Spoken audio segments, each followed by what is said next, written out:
Secretário Diogo, primeiramente, bom dia. Como é que o senhor recebeu essas declarações do vereador líder da oposição, Anderson Pila, no que diz respeito a essa AIGE, a essa ação de investigação que, segundo ele, na verdade, foi impetrada pela coligação de oposição ao então candidato Bruno Cunha Lima, e que, segundo ele, tem um vasto conjunto probatório que comprovaria aí contratações irregulares na Prefeitura de Campina Grande durante o período vedado.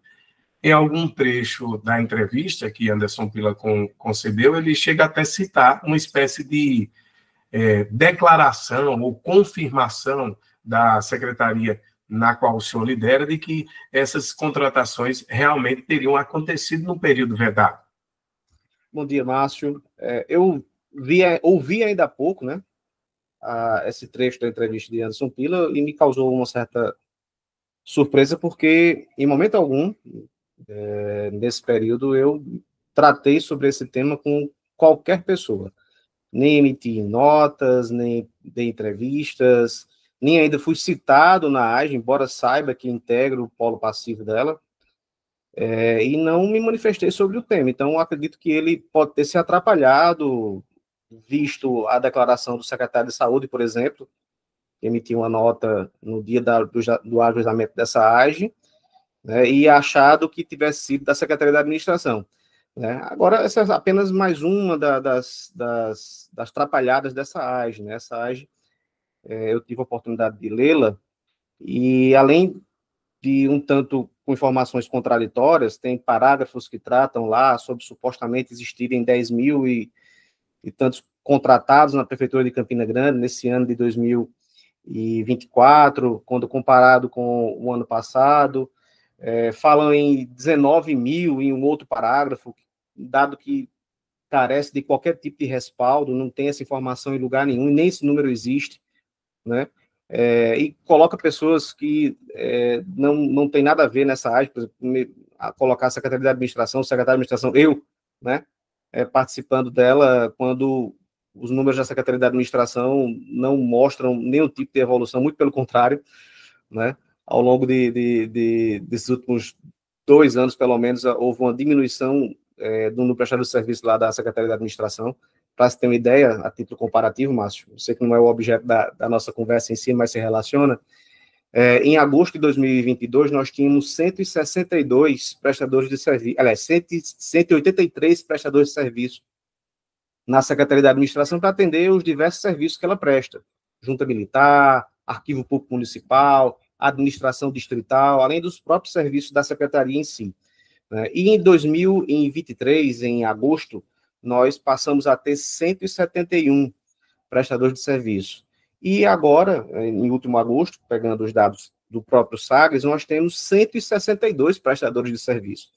Então, ao contrário do que ilacionado na peça da AGE, de que teria havido um aumento no número de prestadores de serviço no ano da eleição, o que aconteceu, de fato, foi uma diminuição. Né? Se pegar a Secretaria da Administração e espelhar para todo o resto, a gente tem aí uma diminuição da ordem de quase 10% ao longo desse período. Né? Então, não procede essas informações, não é verdadeira a imputação que me fez de ter me manifestado sobre isso e ter confirmado e até justificado, supostamente, um crescimento no número de prestadores da Secretaria de Saúde, não tratei sobre o tema, e no que diz respeito à minha responsabilidade nisso, o que eu posso dizer é que, de fato, não procede, que, ao contrário do que foi dito, nós diminuímos o número de prestadores de serviço ao longo do tempo, e isso não porque eles eram desnecessários, mas porque nós fizemos concurso público, e a nomeação dos candidatos aprovados no concurso público, que aconteceu no final do ano passado, nos permitiu admitir esse pessoal para ingressar no serviço permanente, e, com isso,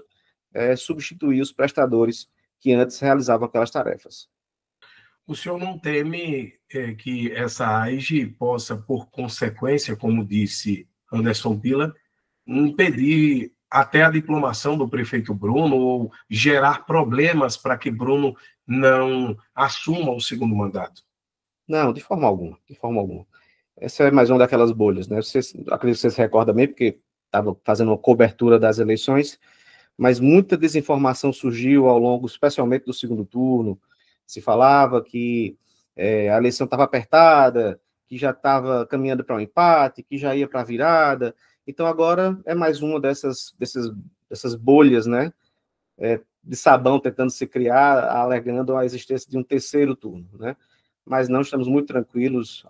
Se você pegar os dados do Sagres, Márcio, e fizer um comparativo entre o ano de 2023 e o ano de 2024, vai ver que houve uma redução no número de prestadores da prefeitura de um ano para o outro. Em 2023, tinha-se algo em torno de 11.341 prestadores. Em 2024, no período que foi feita a apuração, tinha 10.660, mais ou menos, prestadores de serviço.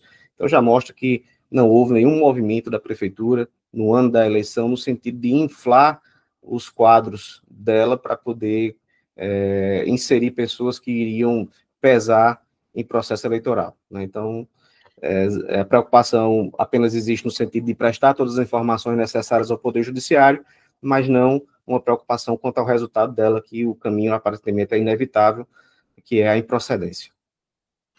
Secretário, a Prefeitura de Campina Grande vai ter que enxugar a máquina pública nesse final de ano para se adequar aos limites da Lei de Responsabilidade Fiscal, como disse o próprio também Anderson Pila na entrevista, e até o próprio presidente da Câmara de Vereadores, Marinaldo Cardoso, que chegaram a citar que a Prefeitura teria um número muito maior de prestadores de serviço do que o permitido pela Lei de Responsabilidade Fiscal. Inclusive, chegaram a citar que o prefeito vai ter que demitir muita gente para se enquadrar nessa lei nesse final de ano.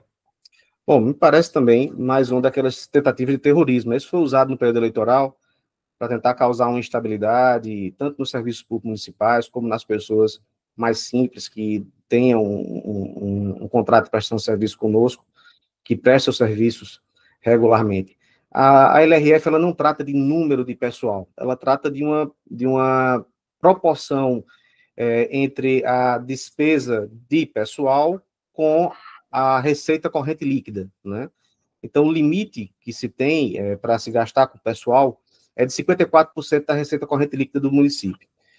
Nos últimos dados, que isso é fechado a cada trimestre, né? Temos os dados trimestrais. O último trimestre fechado deu inferior a 50%. Então, nós não estamos ainda com uma preocupação no que diz respeito aos limites da LRF, porque na última parcial ainda fechada, dos últimos períodos de 12 meses, no último trimestre, apontava ainda que estávamos inferiores a 50%, 49 ponto alguma coisa, né? Então, abaixo ainda do limite prudencial, que é 51%. Então, essa informação, ela não procede. Obviamente que nós teremos que atender a uma determinação do Tribunal de Contas, que foi uma resolução já agora no meio do ano, que estabeleceu uma necessidade de uma proporção entre o número de servidores efetivos e o número de contratados.